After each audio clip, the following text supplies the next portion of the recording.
Welcome to California Edition. My name is Brad Pomerance. You will want to stick around for this half hour if you love oak trees, and I know so many Californians do. Oak trees are under risk. They're under severe risk. There's a pest that is sweeping through Southern California, and we must stop this pest. And that is why I am pleased to introduce a few specialists on this particular pest that appears to have come from another state, maybe south of the border. We'll be speaking with those three experts throughout this half hour.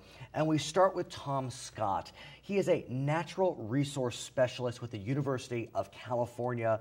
You can see in front of me we have pieces of oak trees. They are such beautiful living things, and I know you are doing everything you can to protect the oak of California.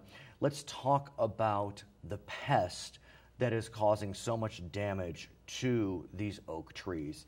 I am holding what is called a gold-spotted oak borer. That is the pest that is the focus of our discussion today. What is the gold-spotted oak borer? This is a beetle which is found in southeast Arizona all the way down into Guatemala. Normally it's in a monsoon climate and doesn't do a lot of damage in its home area, but for some reason we suspect in firewood it was brought to California, perhaps sometime around 1990, and since that time it's been killing coast live oaks in the San Diego County area. Most recently, perhaps in a load of firewood, it was actually taken to Idlewild as well.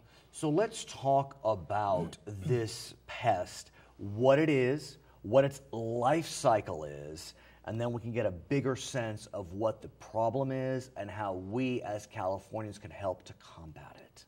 Perfect. One of the most interesting things is that I have never seen this beetle in the wild.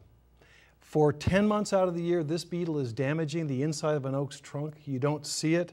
In fact, a lot of times it can be killing a tree and you won't even notice because there's no external sign of damage until that point that the tree starts to decline. And usually at that point, it's killed so much of the tissue that the tree is going to die.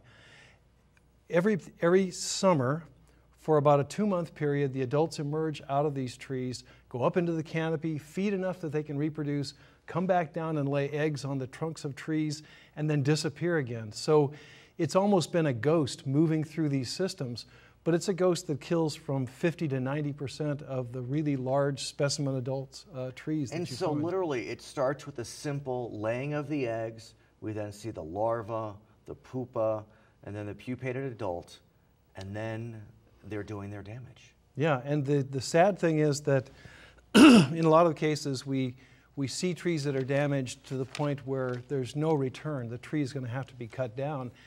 And it's the first time people have really noticed their oak tree. I mean, it's a linchpin of their landscaping. It's often what makes their yard. And let's talk about the trees that are at such risk, because this little bugger is not interested in a lot of trees. It's very specific species that this pest attacks. Yeah, it's coast live oak. Over 240 communities in California have live oak or oak in their name, and this is the tree which is really found around communities from San Francisco to San Diego. The other species that gets attacked is black oak, and they're, again, another extensive amount of attack. And these are the ones that are found over about 4,000 feet in communities like Big Bear or Idlewild or these sort of things. So let's take a look at these. Well, let's actually pull up a smaller version. These are examples of oak trees. So I am holding one right here. We'll use these specimens in a moment.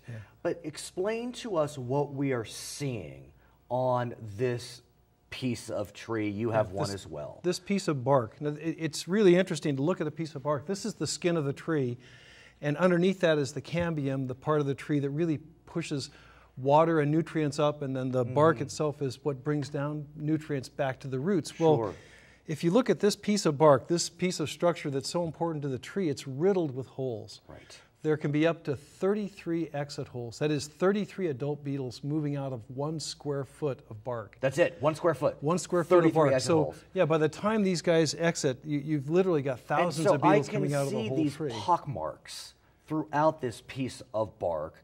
And is the exit when they are leaving to go procreate? To go attack another oak. Yeah, they're going to go up and eat and then basically mate, and then When you say females go are up going to and lay eat, up into the canopy of the oak tree. So they're really, the oak is the only species that's really involved with these beetles. so what are they eating? Are they eating the inside of the tree, or are they eating the leaves? The larvae are the ones attacking the cambium, that really healthy growing part of the trunk of the tree. When the beetles go up into the canopy, they're basically eating the leaves.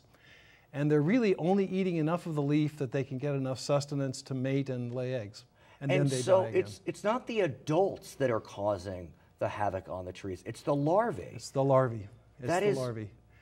Remarkable. And if you look at some of the pictures we've sent you guys, you can actually see that there can be thousands of larvae, and they're riddling the side of the tree. They're literally removing the cambium and girdling the tree all the way around. So the larvae, the eggs are, where are they laid? Right on the surface of the bark. In fact, that was one of the great mysteries when people first started looking at this beetle attacking our coast live oak, is that the eggs are remarkably small and difficult to find. You can't just sort of say, well, this tree's been attacked because I can see the eggs. And so once the eggs hatch, how does the larvae get into the tree, the inside of the bark? Yeah, the larvae start out very small, but they're just burrowing machines. You know, basically that one end is chewing and digesting, and the other end is putting out frass. Okay. And they'll just create galleries that move through the tree. I'm going to hold this up.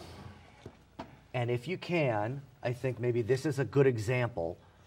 Yeah, if you look at this darkened area, there's actually some fungus involved as well. But anytime you see these little darkened areas around the outside of the tree trunk here, this is all damage done by the beetle. And so you can imagine a single beetle. Or the larvae. Yeah, the larvae. Well, right. Yeah.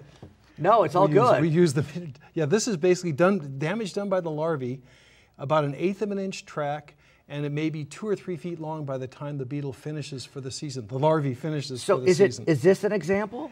This right here is actually a fungus that's a secondary infection. Wow. And that's another problem that we have, is that the beetles are not attacking trees which are entire and whole and intact necessarily. An oak tree, we always say, lives for 100 years and dies for 100 years. And so these trees are already slowly being captured by small cankers, other beetles, lots of things that feed off the oak. In fact, you can see a little heart rot here. There's lots of things that normally occur to an oak during its life, but these beetles take a tree that might normally decline for 100 years and make it die in one. That quickly. Yeah, and that's the key, is that trees that would normally survive for a longer period of time basically die very short. The longest time we've ever seen a tree survive after being attacked by these beetles is 9 years. Now, you had said that there was evidence in this piece of wood, I believe, that this tree was fighting back. Yeah, you know, the tree forms callus. It forms callus wood out in the bark. The interesting thing about coast live oaks is just the thickness of the bark. Right. Outside of cork oak, it's hard to find a tree that's got this thick a bark.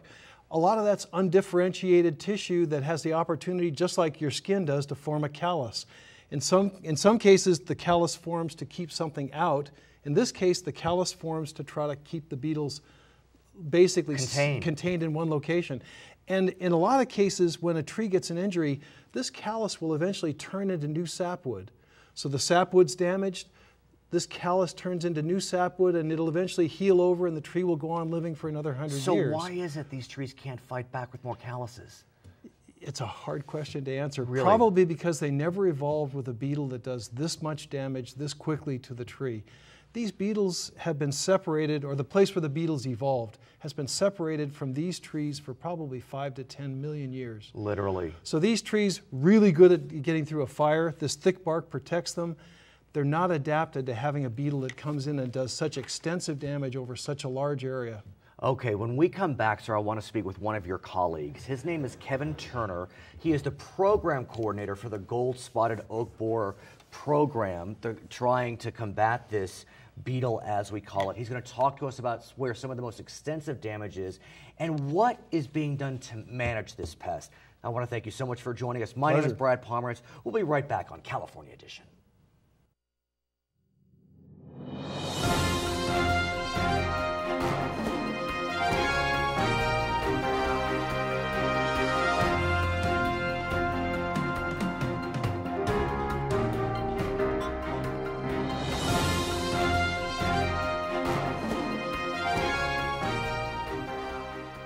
Welcome back to California Edition. I'm Brad Pomerance. We are speaking about a little pest. It is called the Gold-Spotted Oak Borer, and somehow, some way, this pest is able to permeate, to penetrate these beautiful oak trees throughout the Southwest and into Mexico, and it is really devastating in a lot of ways. I have to tell you, there's something about trees that can really impact the soul. It can really impact how you look at your community. And so when I learned about the risk to the oak in our state, I was impelled to have you join us. And I'm glad your name is Kevin Turner, of course. Yes. You are the coordinator for the Gold-Spotted Oak Borer program with the University of California.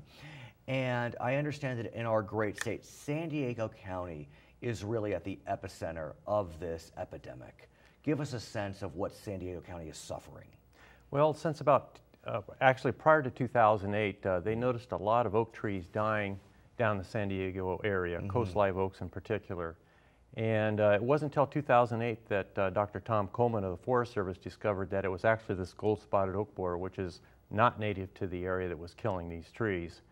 And what's kind of unique about it is it's killing the biggest specimen type trees, the trees people really treasure in parks, campgrounds. So it doesn't go houses. after young trees. It No. goes after the grandfathers, the grandmothers, the granddams of the oak world. Exactly. Yeah, those that would take 100 years to grow that size again. And Why? Do we know? Do we have a sense? why they attack those trees? Right. We know that's their preferred preferred And host. so what's happening in San Diego County? What's the effect of this infestation? Well, so far in San Diego, they've spent over $8 million cutting down infested oak trees, basically mitigating the hazard. And that's not cutting all the trees that are dead. That's just the ones that are along highways, in parks, around residences and things like that, the ones that have to be cut down for fire and safety hazards. And Tom was explaining to us really the main way that the infestation moves from community to community.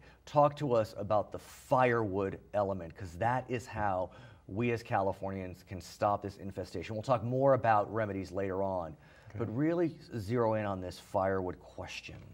The biggest key we have right now to stopping the spread of the gold-spotted oak borer is to stop moving infested firewood. Actually, many pests can be carried in firewood, but in particular the gold-spotted oak borer. So we've made an extensive effort to reach out to people to pass on that message. Please do not move oak firewood. But how do we know, if we're just a layperson, that this oak firewood is infested? I mean, we went through this, but if I look at this tree, this example, I don't know. I mean, it doesn't look that sick to me. There aren't holes in the center. I mean, what I pointed out was this mark right here, and that actually is fungus. That's not even the bad stuff. So how are we supposed to know? Well, I tell you, you also you showed examples of bark that have the D-shaped exit holes. That's true. Very Let me hold that up again. Yeah, Right. I mean, this is a perfect D-shaped exit example. holes. If we see these holes, you can see it right here.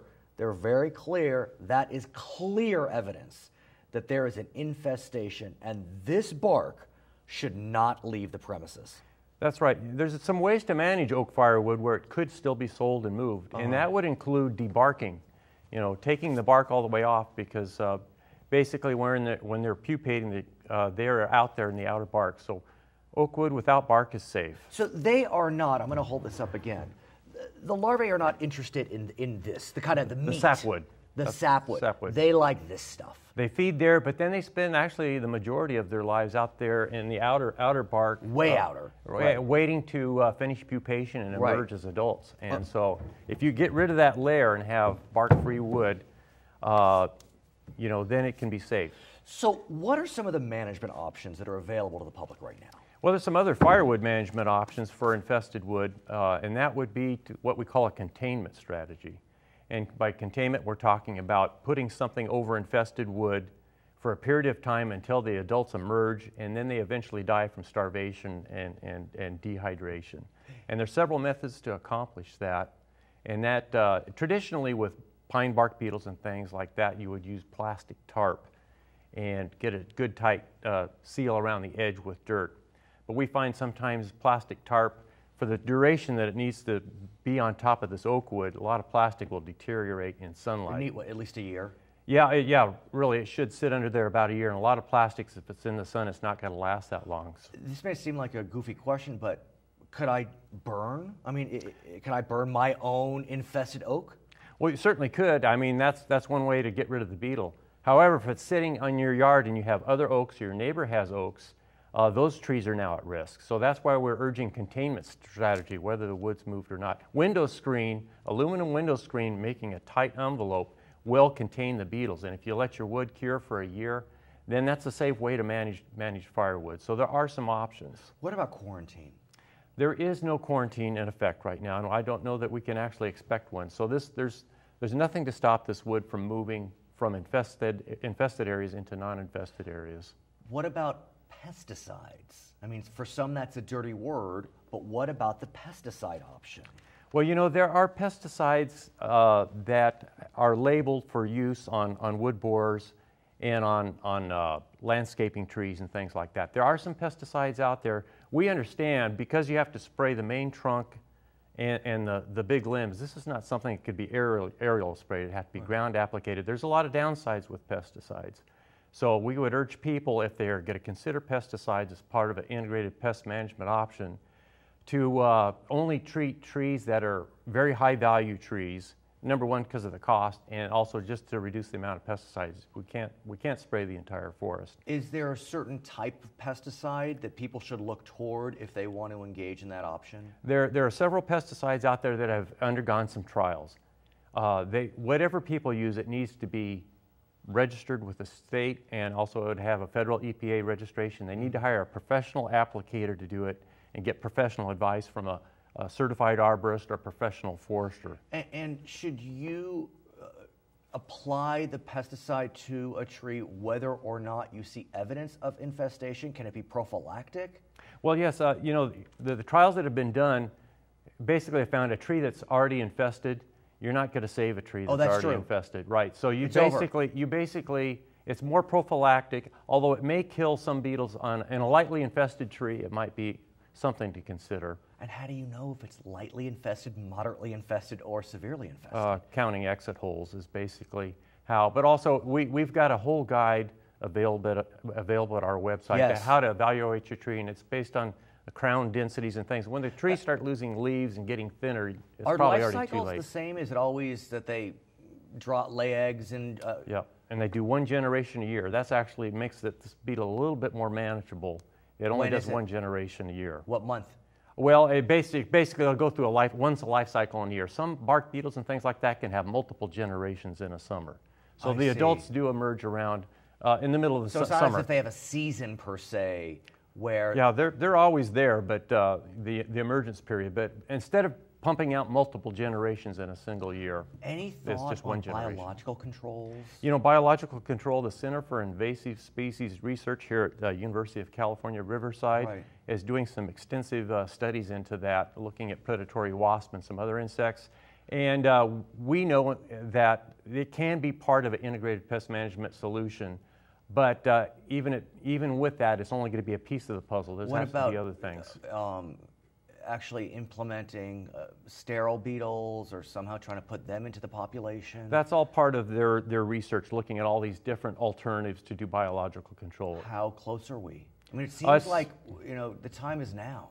Well, yeah, but it takes a long time for this kind of work to occur, because if they bring in a predatory insect or whatnot, they can't just release those into the wild because they may harm other native insects. They have to rear enough of those. And so it's a difficult process. It's just going to be a piece of the total solution, I would say. Okay, I want to thank you so much for joining us. When we come back, we're going to be speaking with someone with CAL FIRE himself. His name is Greg Bratcher. He is the Division Chief Forester for CAL FIRE in the Riverside Unit. My name is Brad Pomerance. We'll be right back on California Edition. All right, thank you, Brad.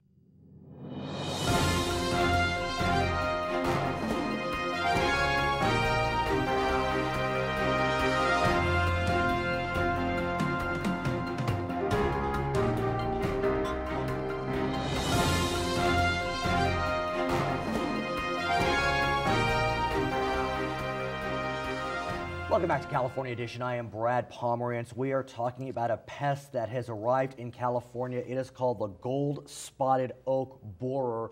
It is really impacting some communities in Southern California, San Diego County, some of the inland counties, and we are doing everything we can to get the word out that we as Californians can stop this infestation. It is in our hands. We are now joined by Greg Bratcher. He is the division chief for CAL FIRE, the Riverside unit, a forester himself. This has to be particularly hard for you, given that you're a forester. I mean, this is your life, you know, protecting these beautiful living things. Yeah, it is. It's very devastating to see things that were perfectly fine, and now they're starting to show exhibit signs of decay. I have to digress for one moment and tell you a story.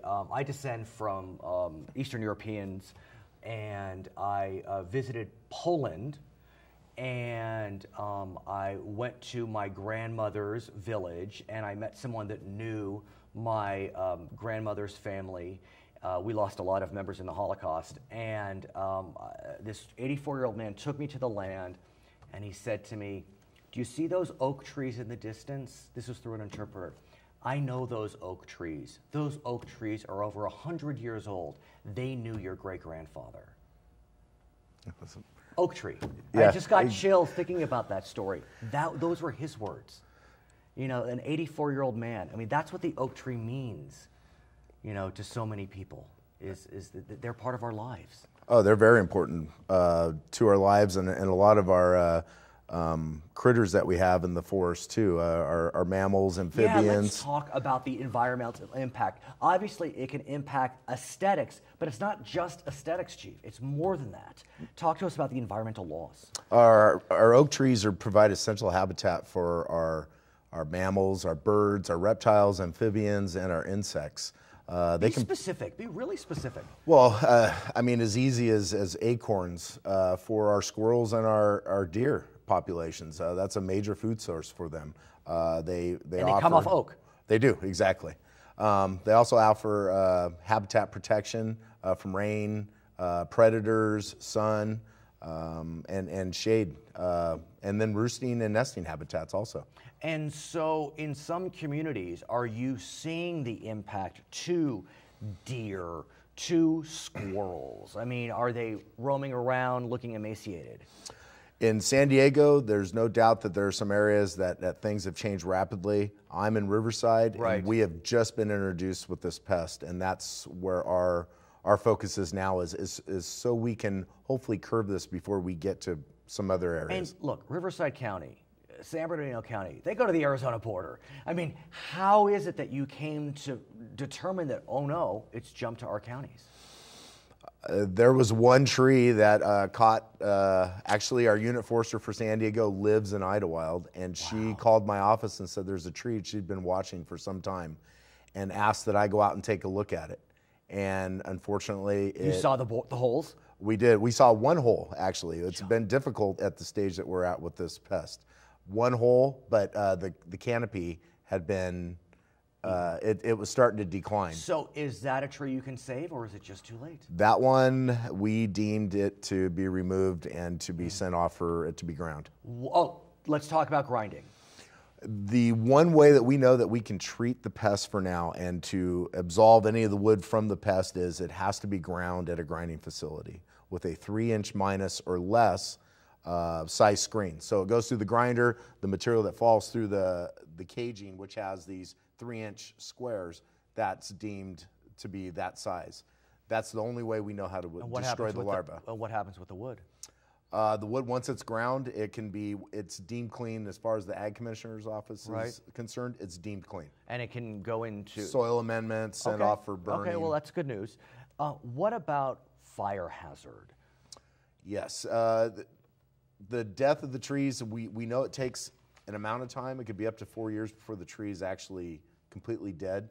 But what we start seeing is we start getting dead branches accumulating on the trees, and that's fuel loading. Literally. We also, you can get hazards too from falling branches from general public, but definitely the fire hazard is something that we want to keep from fuel loading occurring in our forested areas. So what can we do as property owners, as land managers, as lovers of parks? I mean, we talked a little bit about pesticides, but what can we do to kind of monitor these trees, know the health of these trees? Well, as you told that story at the beginning, people are very in tune with their trees, and we encourage people to keep continuing that. Landowners to pay attention to their trees, look up at the canopies, see if we're exhibiting any canopy decline, dead branches, the holes, the D-shaped holes, exit holes that you showed earlier. And there's other staining and weeping by the trees. What's that mean?